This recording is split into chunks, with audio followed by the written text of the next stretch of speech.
Welcome to the Book Fix podcast, a podcast where we save lives one book at a time. I'm your host, Chelly. And I'm your host, Yahira.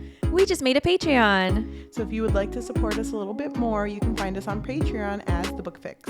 Technically, it's under patreon.com/thebookfix63. If it were up to me, that would have been 69. Okay, enjoy the episode. And thank you if you do become our patrons. I have book tea. What is it? Well, first, Oh. of course, brought by Amivi Reads. Love her. And she... Follow her on TikTok, Twitter. I don't know what else she has. Whole list of book tea. She's become the girl with the list, but for the book talk community, it's basically just a compilation, a compiled list of all the things that have gone wrong in book talk. Mm-hmm. And I'm on number 37 if you're following along. We're going out of order. White author arguing with people that she can write about the Black experience. White author? White author. I wonder which one it was. I wonder because too. I'm interested in the context, like what, like, you know, how bad or how detailed of the Black experience is she trying to write about? Here's the thing. I think that if you are writing a biography and you have done your research and you have notes, you have first, what are they called? Primary sources. Mm-hmm. If you have that and you are willing to do all the research to do that, I think you are more than capable to write about the Black experience. But if you are writing a fiction piece and writing about the Black experience, that's where the lines kind of blur. Like, I don't think you should be... I don't think you're capable of doing that if you haven't lived it. That's interesting because I kind of feel the opposite. What do you think? Because I feel like if it's someone who's real, then they should be doing their own story. Unless they hire you to do it, which is weird. But yeah. I feel like in fantasy, if there's no racism, then I feel like it's more like leeway. But I will say that a lot of the times when white authors write Black characters, it almost feels like they still kind of impose certain stereotypes. Yeah. Which is not okay. No, it's not. It's not. And it feels a little weird because I'm thinking of our current reads and specifically Hellbent. It feels weird writing a character that's Mexicana, which is Mexican. Oh, yeah. Mm-hmm. And like making every once in a while little quips at her Mexicanness. Your and culture. both of us are De la Mexican. raza. Yeah, de la raza del mismo frijol. Yeah. That means of the same bean. Okay. But you know what I mean? We're both Mexican. So reading someone else write about it, knowing that they're not, it always gives me a certain feeling like, okay, but you don't know it. You don't actually know what it's like. No, I do agree with you. I feel like if you want to write diverse characters, that's fine, but you need to reach out to people in the community to see if you're doing it justice, to see if you're playing on the stereotypes. Yeah. Because isn't there like, what is it? Sensitivity writers. Yes. Or editors, no? Yeah. I feel like you need to reach out to those people to make sure that you are doing it justice. And if you are not capable of reaching out to those people, because I know that's like a financial burden too, sometimes to have sensitivity editors, you can still reach out to the community and ask them like, hey, is this appropriate? I don't think there's anything wrong with asking. I think people who reach out first and ask is okay with me. No, I agree with you. I wonder if Amivi is talking about the author that I have in mind. I have no idea what you need to tell me who I have no idea what her name is, but it kind of goes along with what this is. So this white author wrote a whole series where it's like thug love. Yeah. I wonder if that's who she's talking about. It might be, honestly. It's weird because people seem to romanticize the parts in our lives that caused me at least the most trauma. Yeah. You know what I mean? Like, I don't want to read about the mafia when I know things about it. And you're fetishizing it. It's weird. It's like you haven't seen it the way that some people have seen it. Yeah, you haven't experienced this the way that they have. Exactly. So I don't know. Like, you can argue, depending on who's actually writing it, that there are some people who fetishize certain races too. Yeah. Like wishing that, I guess, they can experience that. Because I know, this is a weird reach, but I know that sometimes people fetishize Latinas, Latinos, Chicanas, Chicanos, because of like, oh my God, they're just living like with that R&B music. Oh, They get to yeah. listen to Selena, like all of Yeah. that shit. But it's like the chola culture. you have to understand that there's more layers to being Mexican, to being Chicana. So it feels very like, it feels kind of like you're only picking out the parts that you would like to enjoy. Yeah. When there's so much more to it. So with this specific book tea, the white author who is trying to write the black experience, I don't think you can unless you have done the research, you have shown it to someone, you have proofread it to And you're someone, not fetishizing it. and you're not fetishizing it. Because there's a lot to the black experience that you and I will never understand. Yeah. And I also want to add on to, because obviously this is a big topic, right? I just want to emphasize that if you're not black, you can't really have an opinion on this. yeah. Like, you know what I mean? Like, it's not your decision whether or not it's going past a boundary. Kind of like with us and Hellbent. Yeah. Like, if you're not Hispanic, you can't really decide for us if it's, like, uncomfortable the way that she wrote Alex Stern. But don't get me wrong. I don't think this should hold back white authors from writing people of color into their stories. No, but I agree. do get that read by a sensitivity author or sensitivity editor. I think that's what they're called. Yeah. Because it does make a difference when you include people of color in your stories. But you need to get that checked. Because just because you know someone who is black or who is Mexican doesn't make you an expert on being black or Mexican. Yeah. Yeah, because I mean, there's also, I don't want us to go off the rails, but there's also another topic of white authors who get upset because they're like, well, don't you want me to write diverse characters? It's like, yeah, but don't play on stereotypes or fetishize them. You can't just base it off of people you know too. Because I think that's an issue. There are people who go like, okay, well, I grew up in a black community. I'm white and I know a lot of black people. So I should be able to write about this. No, you can't. Because you still grew up in your household. Yeah. You need to understand that people have different experiences from you. And if you are not of that culture, then you don't understand that culture to its full potential. And there's a lot of beauty in black culture, in, for us, Hispanic culture. But it's like you cannot understand it if you are not that culture. You can appreciate that culture. That's fine. And if you're going to write about that culture, that's also good. But you need to make sure that you have your sources in check before you actually write it.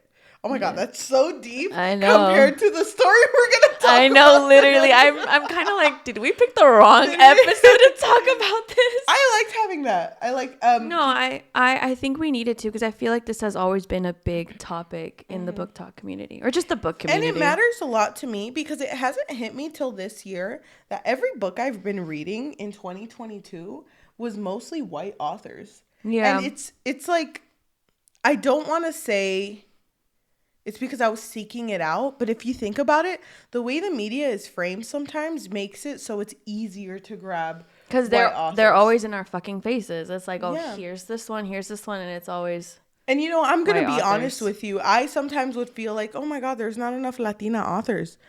But we know, we just need to search for them. Yeah, and the thing is that search is not too deep. You will find them. But it's just, you have to be willing to find them. And there's a lot of diversity in the books that we read. And to segue, yeah. Happy Black History Month. Happy Black History Month. We wanted to celebrate more Black voices this month. Well, we just want to celebrate them in general, but I feel like this is the perfect time to do it. Yes, and we are actually continuing from our Tuesday. Yeah, from that time I got drunk and saved a demon cinematic universe. I love that it has a cinematic universe. Can I just mention something? I've taken 4 shots and have drank a lot of beer. Yeah, I love that for you. What about you? I think I've only taken 2 shots. Well, you're kind of moving a lot in my eyes. Oh. So I'm kind of lost. Dude, don't do that. You'll scare me. But today, Kimberly Lemmings. Is that her name? Yeah. Kimberly Lemming. Kimberly Lemming. You come with us with another story in that cinematic universe. And honestly, Chelly's favorite. That time, it now. You don't even remember. That time I got drunk and needed a love potion at a werewolf. Oh. Yeah, I think you got it right, actually. Yeah. That time I got drunk and yeeted a love potion at a werewolf. I said that. Yeah, but I feel like you kind of slurred it a little. No, I didn't. You're just fucking A hearing little. things. Whoa. Don't Well- yell at me. You know, I'm I'm sensitive. not yelling. I'm sorry. I love you. But by the way, I haven't seen Yahaira in like a fucking minute. Yeah. How long has it been? Like 2 or 3 months? I think so. Well, we saw each other, but it was like a brief. The thing is, sometimes, I'll be honest with you, it's probably because I'm drunk. Sometimes when you see each other with friends, it kind of makes me sad because I can't talk to you the way we talk to each other. Yeah, because, you know, privacy. And also, I don't know if you feel the same way. Sometimes when other friends are present, it's like, okay, I have to try to Include everyone. include everyone. I don't want to have a conversation A and B, even though that's all I want. Dude, I miss you like, every fucking day. Oh Can I have a really close coworker that you know that I talk about a lot. Yes. Dude, I talk about you all the time. Really? Yeah, and I've shown her a picture of you. I was like, this is my best friend. Aww. You're gonna meet her hopefully one day. Hopefully. But Hopefully. I talk about you a lot. Dude, I miss you constantly. I feel like it's been more now that you haven't been coming here often because we've been doing a lot of audio form. Yeah, because it's been a little bit difficult. Oh, yeah. We're finally in video form again. Oh my gosh, hi. I'm sorry that I'm drunk. Oh, wait. We're doing a heart. Wait. Oh, dude. Wait. Whoa. Smooth. Like butter. I don't know. Oh my god. Oh my god. This just came out of me. I don't know. I guess I'm in the army, but like. Don't talk about it. Anyway, we're getting off the rails. Yeah. I've missed you too. And I love you so much. Me too. We need to hang out more. We do. Yes. Starting now. Starting right now. Okay. So we're going to start this episode by me giving a spoiler-free summary. And most of the time we will make our own summary, but I have to say, Kimberly Lemming does an amazing job with her summaries. Dude, and the last summary we read on Tuesday for her first book, I like the fact that she writes it in the perspective of the person, the character who's in the story. That's the main so character. fucking good. It's gold. Yeah, I love it. So here is the summary, okay? Anyone else ever throw a drink at someone's head only to miss entirely and hit a stranger behind them, then have that stranger fall madly in love with you? Because it turned out that drink you threw was a love potion? No? Just me? Well, damn. Dealing with a pirate ship full of demons that just moved into town was hard enough. Now on top of it, I have to convince a werewolf that I'm not his mate. He's just drugged. Easier said than done. Though I have to say, having a gorgeous man show up and do all of your chores while telling you you're beautiful isn't the worst thing to happen to a girl. We are gonna spoil the excuse my French, bonjour, but fuck out of this story. So like, if you don't want to hear spoilers, pause right now, read the story. It's free on Kindle Unlimited, but it's also very cheap on Amazon. So if you want to buy it and support the author, I think this is a good author to support. Go read the story. Let's give it a second. There's still some people clicking off. Yeah. They're back. Okay, they're back. Welcome back. I'm glad you read the story. I don't know how you felt about it. And honestly, we don't know how we felt about it. So I feel like this is a good moment to guess how we feel about this story because honestly, we don't tell each other How we feel about the stories we talk about. But fun fact, we actually read the story next to each other. Yahaira was reading faster than me and honestly a little offensive. But I thought you were a faster reader. I mean, I'm not going to call you out. It's not a competition or anything. Okay, I know it's not competition. But you could have read slower. You know, it kind of made me feel bad. She was like, can you oh shit. I know. I was like, can you take a 10-minute break, please? And I I'm trying to did. catch up. And she didn't catch up. Okay, but I do want to hear what you think I thought of this story. Okay, so my initial reaction when we discussed the first book, That Time I Got Drunk and Saved a Demon, I really thought that you would prefer the second one, not having read it, because you really like werewolves. You like monster romances. You like werewolves. You like, any furry thing I think you're into. Okay, wait. Furries? Not my job. I didn't say that. You did it. I'm a furry ally. I am going to just take a wild guess. I don't know how you felt about the story as a whole, but I think you really love Felix, and you even said in the last one that he was your favorite character. I did. So I think you would give this one a 4.5. Wait. Can I ask you a 4.25? question? If I had to round, would I be nearer to a 4 or a 5? Look at my face. Look in my eyes. You can't. I'm drunk. A 4. A 4? Okay. She's like, you're wrong. Well, the thing It's is, a 5. can I be honest with you? Yeah. And I don't want you to change your score right now. I already did. I was suppressing. I already did. I was suppressing laughter the whole time. I had a feeling. Because Okay, a 5. no, you can't change it. You I said a did. 4.5. I think that you love this story, but I do think that if it were different, I don't think you would have finished the story if it weren't for the podcast. Not saying that you hated it, but it's kind of those stories that's like, if I let it go, I wouldn't mind. It wouldn't make a difference in my life. It wouldn't change the way I live. It wouldn't haunt me in my dreams. You know, you could have continued without it. I think you like the characters, but because the first one is so instilled in our minds, I don't think you would have minded not reading this one. Okay. That being said, I think you gave it a 3 out of 5. Want to see how good I can punch? Why are you punching me? Anyway, before Charlie beats me up. Sorry. If you love forced proximity, monster romances, monster boyfriends, what else? Smutty books. Kind of Omegaverse. Yeah. Then we would recommend this book for you. Comedy. Oh, yes, too. comedy. She giggled a little bit. Can I be honest? This week being filled with comedy is my favorite thing ever. I know. We definitely needed this. We needed the little break.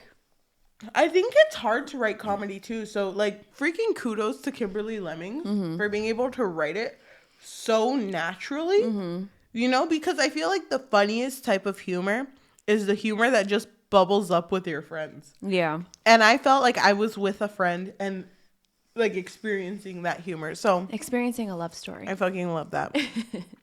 So why don't we go ahead and spoil the fuck out of this story? Can I just say, I fucking love how in the first book, everyone in Cinnamon's family was named after spices.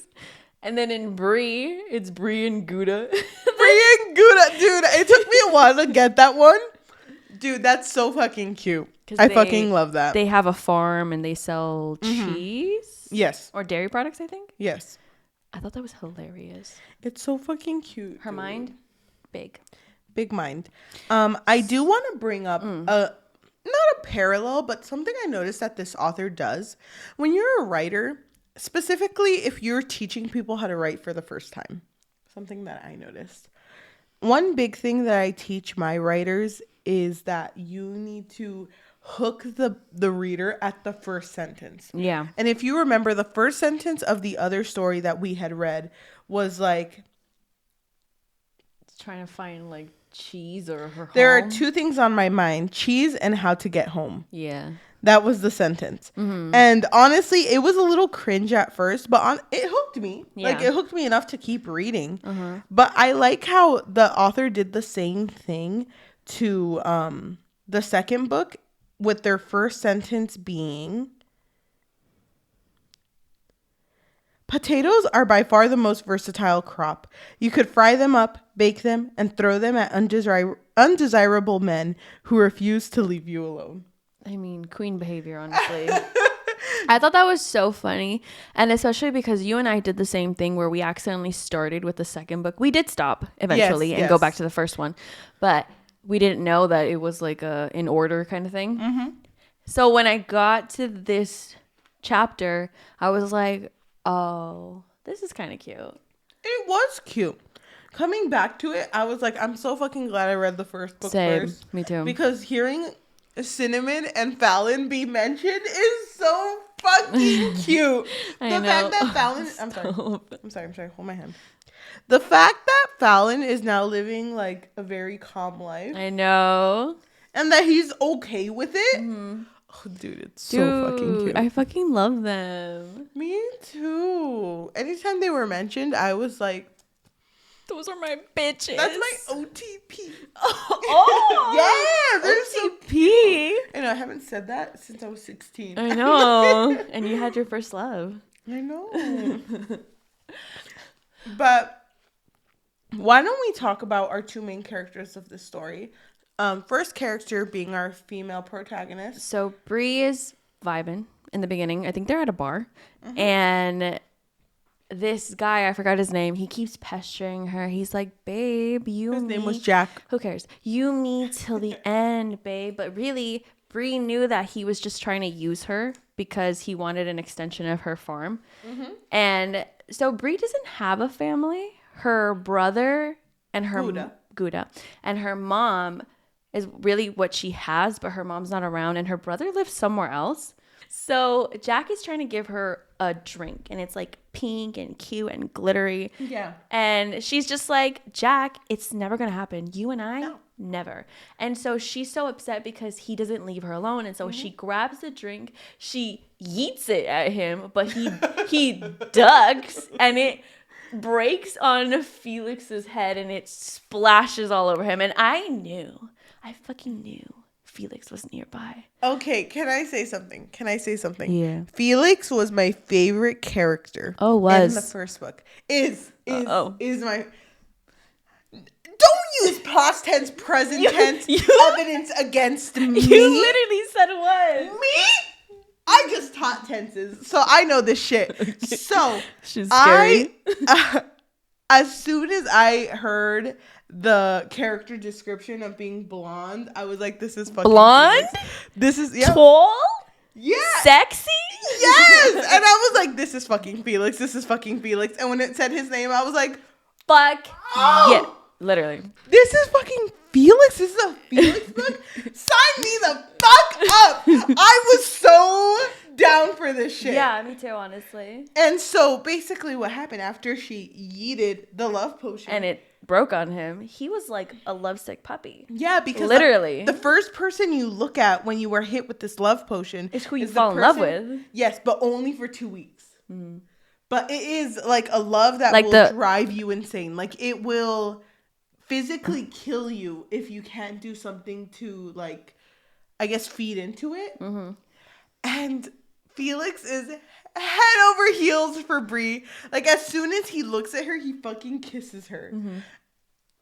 He can't hold himself back. He's like, you, me, together. But he imprints on her, doesn't he? He imprints on her. The thing is, we don't know how true this is at the beginning of the book, but he's like, no, it's not the love potion. I know what being cursed feels like. Mm-hmm. I know I imprinted on you, but no one believes him. Mostly Bree doesn't believe him because it's like, no, you're cursed. Yeah. It's just the love potion. You don't actually love me, babe. And he's like, no, you don't understand. I do love you. But I thought it was so fucking cute because the way that their relationship progresses is he saves her from something, takes her home, and then he fucking cleans up the whole house. I know, because, okay, let me explain that. We are still talking about Bree, right?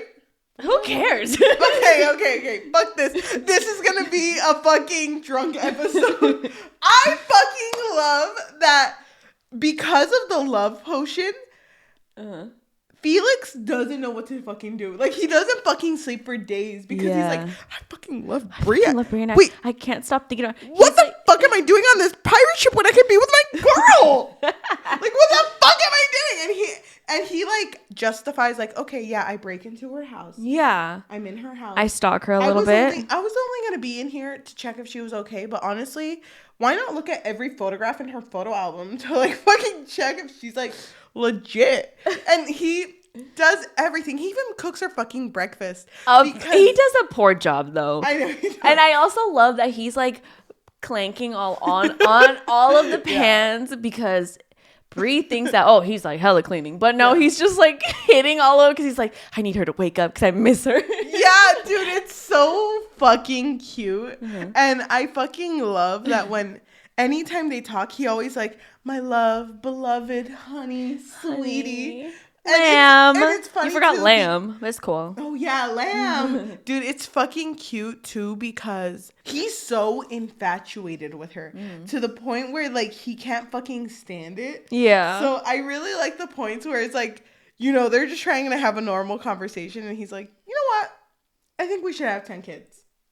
It's so funny because he just, like, interjects it. Like, they're talking about something else. And he's like, how many kids do you want? You know, because I come from a big family, 10 kids, that's the right number. You know what? right I'm there. really fond of the name Rowan. Do Do you like that name? You like that name? I read Terms and Conditions. Wait, sorry. I read, what's it called? The Fine Print. By Lauren Asher. Rowan, that name sticks with me. Isn't it Ronan? No, it's Rowan. Honestly, babe, I don't fucking remember. It could be Ronan or Rowan. One or the other. Babe, whatever you want. Whatever you fucking want. I think that it was really cute that we don't know if he has imprinted on her, if it is just a love potion. Mm-hmm. And there was a part of me that was like, there's gonna be fucking angst in this. I know there is. Mm-hmm. But I want it to be true that he's imprinted on Bree. Yeah. You know, it's so funny because I love that she would go to Fallon and Cinnamon for help or advice or so on. And Fallon, he's just so funny. I fucking love Fallon. Me too. Which is the demon, you know, in the first book. Yeah, anyway. If you watched Tuesday's episode, if you haven't, go watch it. Please, on Spotify, Apple Podcasts. And also, if you want to leave a rating of 5 stars, that would be really nice. Oh my God, that would be so sweet. Thank you so much. And I love that Fallon was trying to help her, but he was not helping. He was like, yeah, you know, in this one lore, some guy got really obsessed with a girl and then ended up killing her. And he's like, thanks, Fallon. Love you, babe. Figure it out. Fuck you. And then he was like, well, I mean, if you really want to, you know, help him out, we can try to do certain, you know, what is it, like rituals to try to break that curse. If not, then you could always sleep it out of his system. No, sorry. Oh my God. Fuck it out of his system. I said it for you. I'm sorry. I'm sorry, you were coughing. Fuck it out of his system. Thank you. Yes, exactly. So yeah, they don't straight away sleep together, which I did appreciate. Yes, me too. And you know what another thing I appreciated is he knew how much he wanted to sleep with her and how much he wanted to turn her into a werewolf, but he was very big. That's like a mating thing. He was very adamant about like, no, I'm not going to do that to you when I am under this potion. No, it was her. She was like, yes, you are very sexy. Yes, I would love to sleep with you, but I feel like I'm taking advantage of you because I think you're under the influence of this. Because it would be dubious consent. Yes, exactly. So that's why she didn't want to sleep with him. But it was so funny because when she brought it up to him, what Fallon said, she was like, yeah, you know, Fallon suggested that, but that's like plan B. And he's like, fuck plan A. Yes. Let's start there. It's so funny too because plan A was basically reading out of this spell book, and it's like, if any of this shit works, it should wear off the love potion. So they try different things, and every time they try a different thing, they're like, we should name our first kid this. You know what? I would really like to go on a rowboat date. And you know, it's like none of it's working because he's still fucking in love with her. Because he's still fucking in love with her. So there's one that they do where he like, the spell goes wrong and he ends up growing tentacles. Yeah. Dude, which I felt like was fitting because Bree is really into romance novels. Bree's me. And it actually was brought up in the first book, which I love. But it was so cute because Felix would look at her bookshelf and be like, alpha male dominates blank, blank, blank, blank. And it's like, oh my God, is this what you want? Like he even like looked through some of the books to get ideas on how to, you know, pleasure her. And yeah, he fucking had tentacles. How'd you feel about that? I felt like you loved that.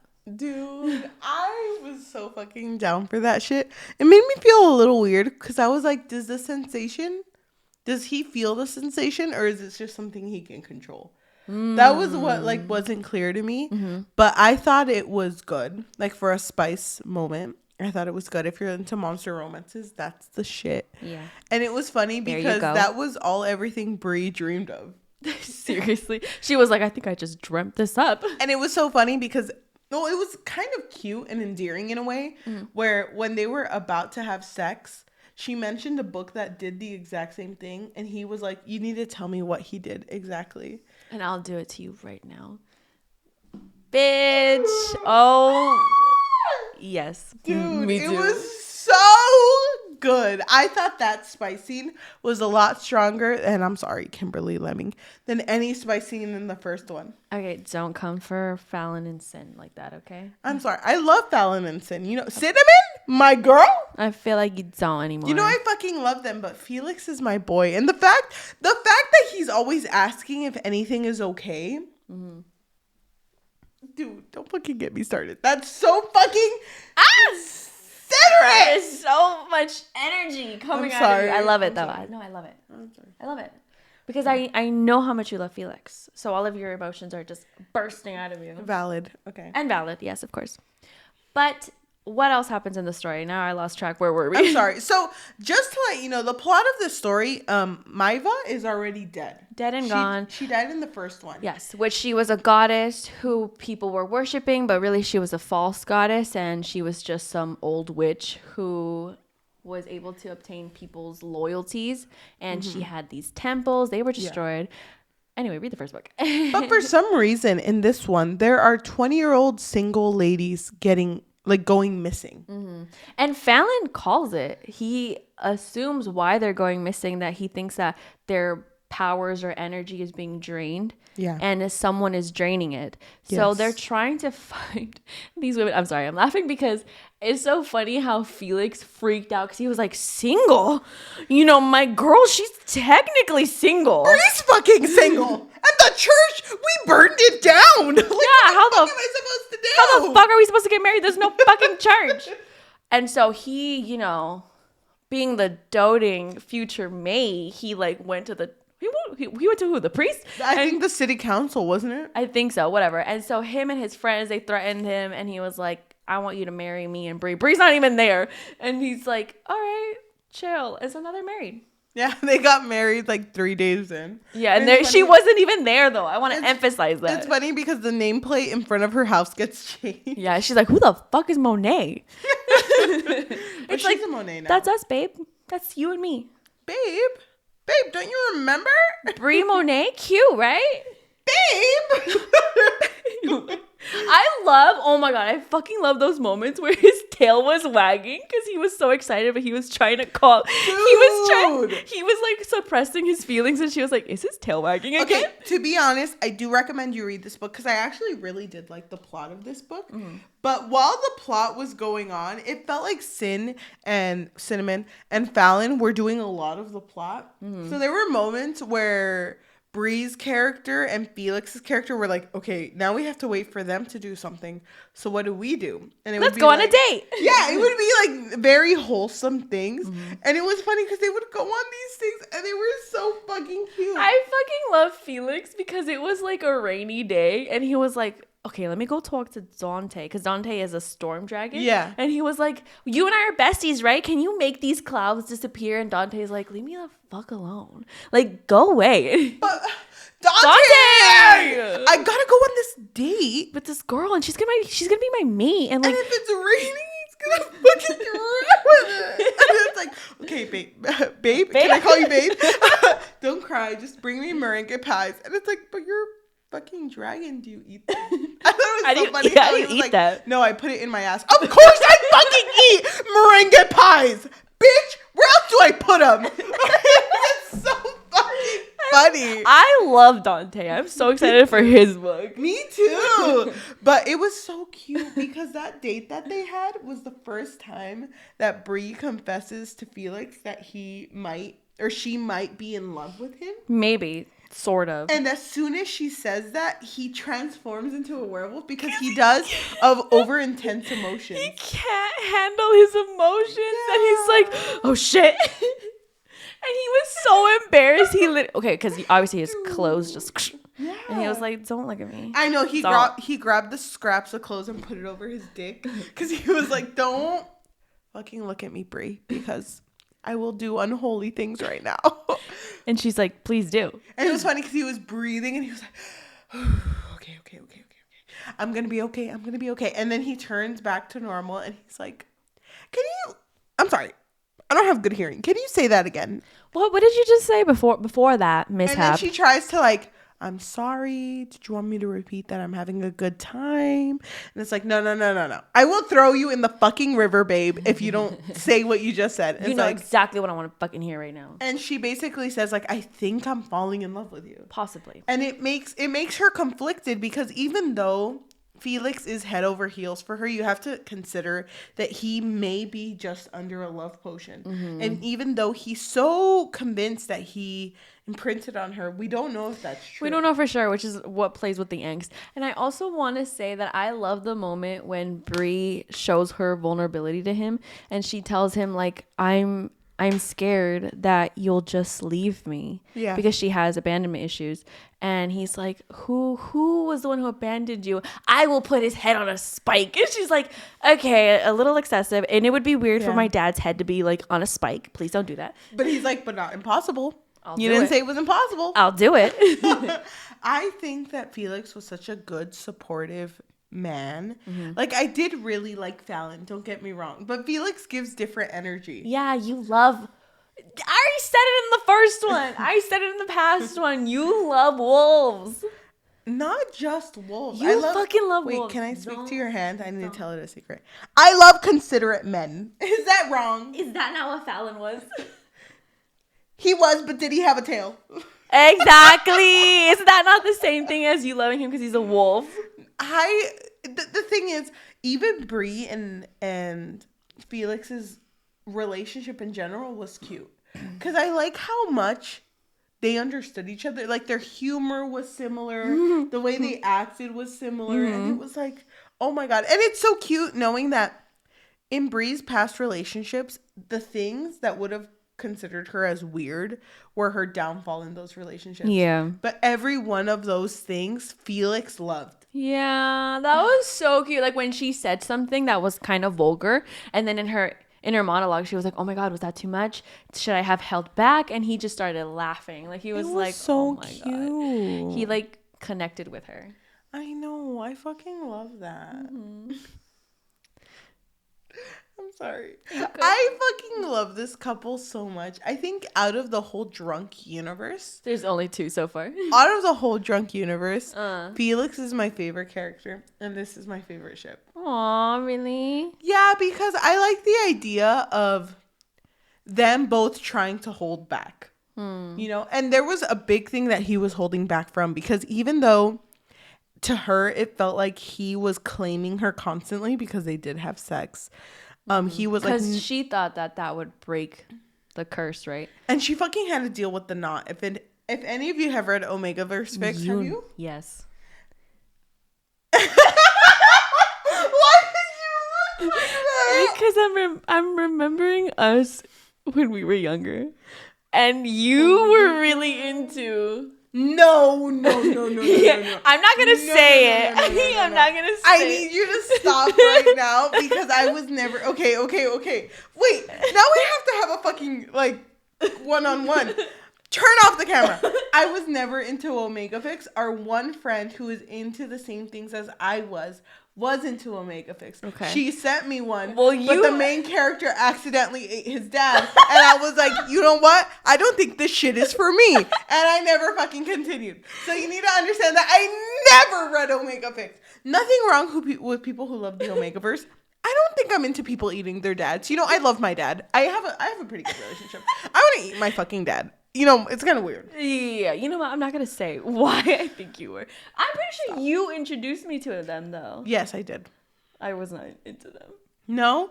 You know what? I think I warmed up to the idea as I got older. Yeah. But when I first learned about it, I was like, what is this? Dude, it's a whole new a world. lot to take in. I'm going to be honest with you. The idea of the knot, I understand it. I understand why people would be into it, because the idea of it is to be able to keep everything in, because it's like a breeding kink. And if you have a breeding kink, good for you. Pop off. Yeah. But that's the whole idea of it. I think this handled that little bit of Omegaverse really well, because it didn't feel too overwhelming. Because the first Omegaverse fic I ever read, I felt like I needed to go pray, and you know I wasn't religious growing up. Yeah. So that's saying something. That being said, I fucking love that Brie at the very end, because they basically have to deal with Maiva again. But at the very end, Maiva's like, please, like let you be the host.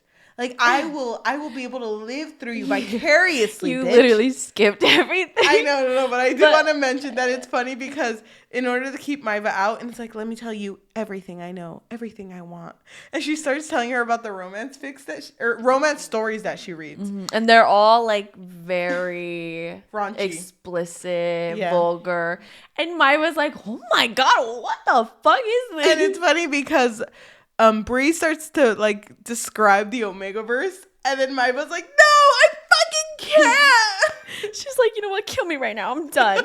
Did you like Brie as a main character? I think that I really felt for her and her abandonment issues because mood. I also like that moment where she's talking to Cinnamon about her feelings for Felix, and Cinnamon's like telling her, well, you know, you kind of have a hard time accepting when someone does have feelings for you. Yeah. And so I just really liked her character overall. But I feel like I still prefer Cinnamon. That's funny. Not a competition. Don't want to pit two queens together. No, of course not, because queens are queens. But I think I'm actually the opposite of you. I preferred Brie over Cinnamon. I think I like her story more because she felt like a person who was thrown into a situation that she's always dreamed of, but she's like, I don't know what to do with this. She doesn't know how to handle it. Exactly. And I fucking love that of her. She didn't have to go through a hero's journey, which, you know, that's fine. I will admit she kind of did though when she was experiencing that whole thing with Maiva, but it wasn't as intense as Cinnamon. Exactly. I'll be honest with you. This story felt like a fic connect to the first story. And there's nothing wrong with that because I actually really enjoyed the author's writing. Yeah. But it did feel like one. I can see that. But I think I do prefer Brie. And no surprise, I do prefer Felix. What? I do prefer Felix. I would have never guessed. You were literally screaming, crying, throwing up over him. I fucking love Felix. He's Felix so too. good. He's so big on consent too, which I think is really cute. Like he's very big on like, okay, I need to ask her. So near the end, when it gets to the point where he accidentally bites her and the love potion wears off, he no longer is that person who's like completely like, I need to be attached to. And he's like, he gives her space for once. And she misinterprets that with like thinking, oh, he doesn't love me. He realized that he doesn't love me. And it was due to the love potion as to why he was, you know, chasing me around like a lost puppy. Yeah. But he feels so guilty for biting her. And he's trying to break that curse because they're mated, no? And now she's going to turn into a werewolf. And it's so sad because like when she goes up to someone and that person's like, oh, he went to a library to go look for a way to undo curses. In her thoughts, it was like the reason that he doesn't want me to be a werewolf is because I'm not his. Yeah, I'm not his fated mate. And I thought that was so, like, to her, it's so sad. But to me, like, I knew what he was doing. I feel like you did know, too. Yeah. But to me, I was like, oh, my God, he fucking cared for her so much that he's like, I need to solve this issue as soon as possible because what I did was wrong. It was without her consent, and I shouldn't have done that. But because of the overwhelming feelings that he had due to the love potion, he did do something without her consent. But, dude, he, like, as soon as they saw each other and it was without the love potion, I was, like, so fucking, like, okay, what's gonna fucking happen? Is he still gonna be lovey-dovey? Is he gonna be serious now? Yeah. Because the Felix before, it's not that he was not completely serious, but he wasn't the most, you know, energetic person. So when they first saw each other and he was like, I'm so sorry, like, and she was like, what do you have to say to me? It's like, I'm sorry I bit you. No, but what else? I'm sorry that this happened. And it's like, no, fucking bitch, I love you. You know, like, I need you to say it back to me. Or at least tell me that I'm not the one you imprinted on so I can leave. Like, you need to tell me now. And the fact that he's like, you know what, bitch?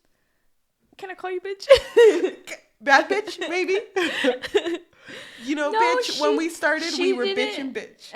But now, bitchless. I don't think I can ever be bitchless. Will you be my bitch? And it's like, bitch! She didn't even have that idea in her mind though that he still loved her. She just was like, just tell me what you came here to tell me. I told you before that if, you know, it was due to the love potion why you were chasing me around, that I would accept it and let you go or let you leave or whatever. So it was really sad that she didn't even expect him to be there because he loved her. Yeah.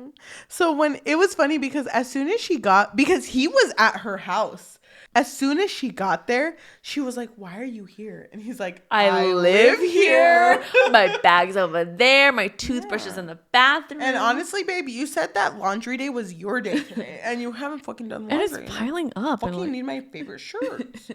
But it was really cute because it's like, it's so domestic, you know? So the fact that when it was revealed that, yes, she was his fated love, he didn't print on her. It was so sweet because it's like, I still fucking love you. And at first she was worried because he was calling her Brie the whole time. When the entirety of the story... He was calling her rabbit. Lamb. Whoa. I'm sorry. Whoa! Apparently Lamb. You yeeted a drink to the wrong story.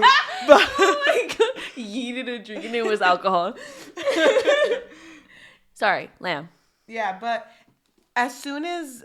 like, it was revealed that they were fated mates, he called her Lamb again. And it was so sweet. Yeah. I do feel like this ending was so abrupt, though. It was. It felt a little weird because there was a character that was introduced in the story named Alexis. And Alexis was a sword. What's a fucking sword? But I think Dante the dragon fell in love with a sword. I have no idea. And honestly, I'm trying to think about the anatomy behind this. How are they going to fuck? That's my question. Yeah. How do you fuck? A sword? Yeah. That sounds dangerous. Well, with a lot of motivation, I feel like anything can be done. Have you seen that Twitter post that was like, I bought a fucking monster dildo and look at this shit. And she like held her arm like next to it and she was like, no one can fucking take this shit. And then hours later, she like quote retweeted it and was like, you know what? No one has ever called me pessimistic. Like, I've always fucking been able to do anything I put my heart on. Oh my you can God. do anything your heart is set on. I'm so happy for her. I love that. That's really scary though. If it's as long as her fucking forearm, Dude, damn. I know. It's scary. I don't remember why I brought that up. I don't know either. Oh, because of the sword. Does he fall in love with the sword?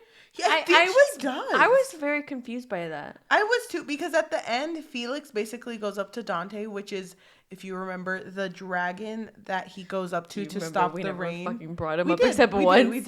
We did. But he basically tells him like, hey, can you take off this rune for me because I want to become a dad.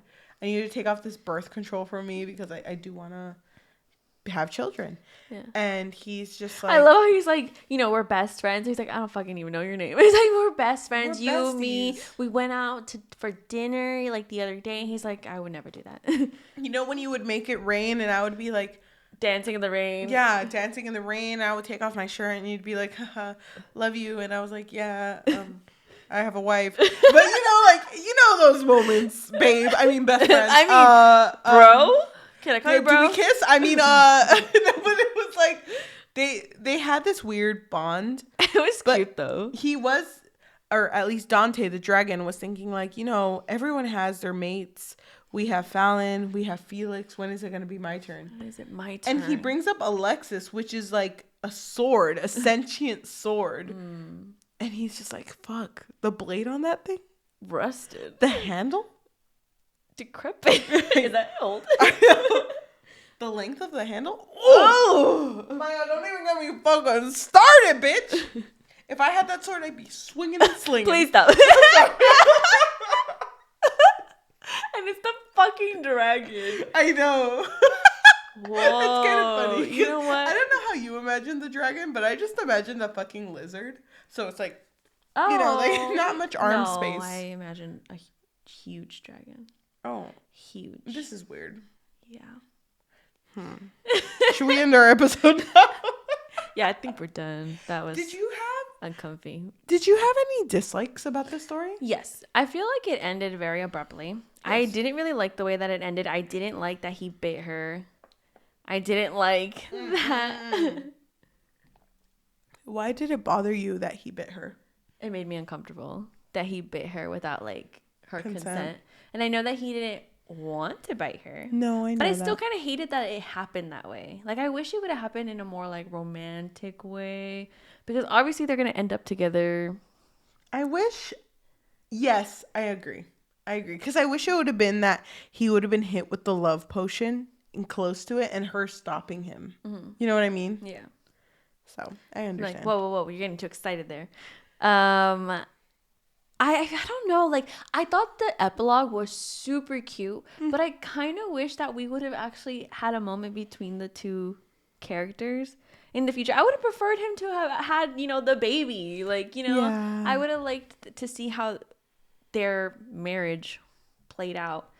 It would have been cute if she was the one who was now overly in love with him. You Aww, know what I mean? that would have been so cute. Yeah. Like the one that was like clingy. Yeah. And him being like, babe, stop. stop. My friends are over. Fallon is here and I want to play Dungeons and Dragons. And if you're being like that, babe, he's going to think it's big fun of me. You know what I said? And I don't want him to be the dragon because he's already a dragon IRL. I know when I said I was going to be the dragon, but he said he was going to be the dragon, but he's already dragon. And babe, I'm a little burst right now. I kind of wish there would have been more like fluff like that. Yeah, because even like them everyone having hanging a date, out. even them having a date was so much fluff. I wish there would have been more of that. Yeah. Like the idea that they both, like, because with Fallon and Cinnamon, it felt like their love was so fast, but because of the situation that they were in. Did you have any dislikes? I don't think I disliked anything from this story except for the ending. The modern jokes still get to me because there was a part where she was like, "My titties were out." I was like, Don't call them your titties. Only I can call them titties. But like, I don't know. It's still weird to me to hear modern slang jokes too. And I think the reason it bothers me is because I feel like literature is timeless. Mm-hmm. And if you want it to be timeless, you shouldn't make modern jokes. And I maybe that's just a personal opinion because maybe modern jokes will be understood. Mm-hmm. But it's going to be like Shakespeare. You have to have the little... what is it, the footnotes? Yeah. You have to have, your explanations. I understand that, but it still does throw me off. Mm-hmm. But I love Felix so fucking much. And you know what? I will admit it. I do love wolves. I love wolves. Finally. But But what? There's no but. You know what? There. There's no but. There's I fucking no love this but story. there. I love the couple. I love the fucking spice in this story. I loved it more than the first book. Okay, you know what's funny? She's giving it a 5. The spice without penetration was better than the spice with penetration. Mm-hmm. You know what I mean? I get you. Yeah. Yeah. I kind of agree with you. That being said, I give this story a 4.5 out of 5. I was right? Yeah. Oh my god, I'm so good at this. You're so good. Anyway. But I loved Felix. I shouldn't have said that in the first one. On our Tuesday episode. I already knew that you would though, because I know how you feel about wolves. You're right. I pay attention to you. Mm-hmm. I do want to say that I also really loved this story. I also really loved Felix. Even in the first book, I thought he was an amazing character. Yeah. I loved his relationship with Bree. Yes. I kind of like, same as you, where this story wasn't really super adventure heavy like the first one. Yes. I think it was like a nice break. Mm-hmm. From that whole quest in the first book. I think I liked that change of direction. Mm-hmm. I really, really love both of the characters. I do kind of wish that the ending would have been different, and also the whole biting thing. I don't know. I just wish it would have been more romantic because it was such a pivotal moment. Or you know what? If we could have kept that, but then maybe him emulate that moment later on in their life and then be like, this is how it should have been, babe, and then like do something super romantic for her and then bite her and shit. I don't know. Yeah. I think I would have liked that. I agree with you that sometimes some of the slang threw me off. It's not that I hated it. I just feel like in fantasy, I think neither one of us is used to hearing modern day like vernacular lingo, I guess, in these types of stories. But I will say that I still feel the same way in the first book, where I think there's something so charming about the writing and the characters that I just can't help but love it. And I'm so excited to read the next one. Me too. I think it's going to be with Dante, and I'm so excited. Yes. Let him fuck a sword. Let him. You know what, Dante? I will support you no matter what. Mm-hmm. But I think that even though I preferred Fallon and Cinnamon, I think that they're in the same like level. Mm-hmm. So I would still give this one a 4. Yeah. I'm glad you I'm glad that we both like these stories this time around. I'm shocked. I think we need to do more comedy in our podcast. We should, but will we? I don't know. We'll find out. I know, we'll find out. But Probably not. thank you for everyone who's watching. If you're listening to us on audio form, whether that be Spotify, Apple Podcasts, Amazon Music, Google Podcasts, or anywhere you get podcasts on, thank you so much. If you can leave a rating of 5 stars, that makes a big difference for us. I think that it's definitely boosted us up, and we are way more recommended now since we've been getting more reviews and more Ratings. Thank you. More ratings. So thank you to everyone who has rated our podcast 5 stars. We literally appreciate you so much. And if you're able to leave a review on where you listen to podcasts on, please let us know how you felt about this story. Will you read this story? Have you read this story? How do you feel about Felix? Please talk about him. I'm Felix Stan.